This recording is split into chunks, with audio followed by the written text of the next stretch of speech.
Welcome to Miss Emily's Kitchen. I'm Miss Emily. Today we're here for Season 2, Episode 9. Today we're going to be making a great recipe that's really good at sneaking vegetables that you have in your fridge into it. You can use whatever you have on hand. It's really great to clean out your freezer with too. It's a Japanese curry. If you've never had Japanese curry before, it's a lot more mild than like an Indian curry, so it's really great if you have people sensitive to spice. It's also really nice to sneak in extra veggies if you have little ones at home, because this flavor kind of hides and masks the vegetable taste. So it's really, really great to kind of sneak things in there. All right, vegetable curry with Japanese curry mix. Let's get into cooking.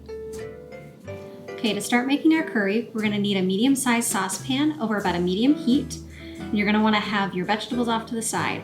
I have about 2 cups worth of chopped potatoes and chopped carrots. So first to our pot, we're gonna add about a tablespoon of cooking oil. Doesn't really matter what kind of oil you like to cook with. If it's avocado, sunflower, vegetable, just maybe not an olive oil in this case, because that flavor will get in there. So oil in, and then we're gonna add in about a tablespoon of garlic. I like to use this garlic paste, so then it's ready whenever I need it. I don't have to chop garlic every time, and you can keep your hands from smelling like garlic. So about a tablespoon of garlic paste. If you're using cloves, it's gonna be about 3 to 4 cloves of garlic chopped. So start stirring your garlic around in the oil. It doesn't need to cook for very long because the garlic will burn. And then once your garlic kind of starts smelling fragrant, you're gonna add in your vegetables. So again, this is about 2 cups worth of potato chopped and peeled. I use like a red potato, but it really doesn't matter what kind. This is also when you could add in any other long cooking vegetable. You're gonna wanna save your green vegetables for later because this does cook for a while and you don't want them to wilt. So just get these coated in the oil. So the carrot and potato take the longest, so that's why we start with them right away. So you're just gonna wanna coat these in oil and then they're gonna stir fry for about 5 minutes. So after about 5 minutes of cooking, we'll be right back.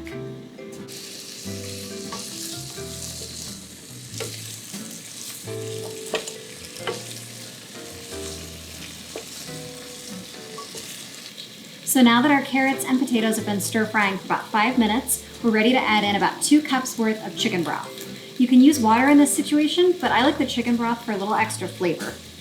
You can also use veggie broth or whatever you like. You just want enough liquid to cover the tops of your vegetables. And then you're gonna wanna turn your heat up to about a medium to medium high, put a lid on it, and then cook until the potatoes are tender when you pierce with a fork. That's gonna be about 10 minutes. All right, so I'll stir it around, put my lid on, and we'll be back in about 10 minutes. So it's been about 10 minutes. We'll check in on our potatoes and carrots. And you can see it's still bubbling nicely. You can see they look tender. And if you pierce it with a fork, you'd be able to poke right through really easily. So now we're gonna talk about curry. Now that our veggies are tender, it's gonna be time to add in our curry paste. Now you could make this from scratch if you really wanted to, but I like getting it from the store because it's a lot easier. This is the brand that I use. It's called Golden Curry, and I go for the mild one, or it's medium hot, I believe, because it's a low spice level. Now this comes, and it's kind of like bouillon cubes. So you take it out, and it comes in like a little foil pack. You just peel off the foil. You can get this at any Asian grocery store, or mine, my Walmart sells it, which is really handy. So you just peel that off. And so you can see you're kind of looking at like a big bouillon cube, and on the bottom it's segmented. So if you're making a small batch and you only need to use a couple, you just break it off. So I'm gonna take it and kind of push, and you can break out a chunk, just like that. I drop it in. And I'm making a bigger batch, so I'm gonna use the whole thing.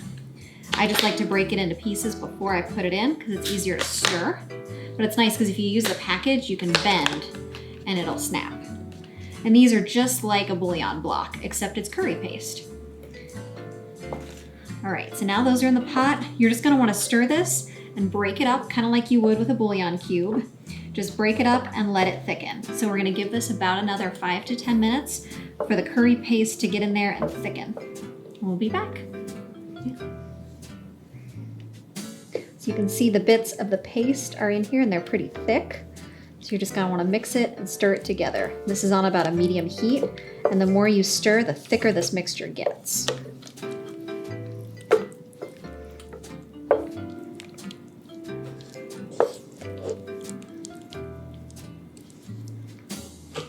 So now that we've mixed in our curry paste, you can kind of check consistency depending how thick you want it. If you want it more like a thick gravy, or if you'd rather have it thinner, that's up to you. If you need to add a little water, go ahead. I'm actually gonna add just a little splash, just to thin it out, because I like my curry really saucy and to be able to mix it with my rice.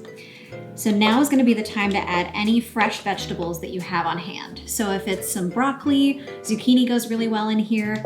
You just don't wanna add them too early because then they will get mushy and that's kind of gross. Potatoes and carrots hold up really well, so they went in first. So I have some sugar snap peas that I'm gonna go ahead and add in. These were just frozen and I steamed them in the microwave. So add in some sugar snap peas. Let's see, maybe not all of them, maybe about a cup's worth. Perfect. And then just for some texture, I'm gonna add in some sliced water chestnuts. I love these for the crunch. It's maybe like half a can's worth. All right, and then we'll just mix that all in. Now at this point, you can also add in any kind of protein that you like. If it's shrimp, chicken, beef, chickpeas are really good in here too if you're looking for a vegetarian option, or even tofu. And it's nice because the kind of gravy-like consistency of it, like you can see, it hides a lot of vegetables. So if you're worried your kids are gonna figure out what's in it, don't worry. If you chop it small enough, they won't really notice. All right, so this is finished. So you can serve this over rice. It's kind of up to you. You can also have it with like some flatbread and dip it. It's really however you like to have it. Thank you so much for watching this episode of Miss Emily's Kitchen. Today we made Japanese curry. As always, the recipe will be posted down in the description and eventually added to our website. Make sure to follow us on Facebook and subscribe to our YouTube channel. Thanks, and we'll see you next time.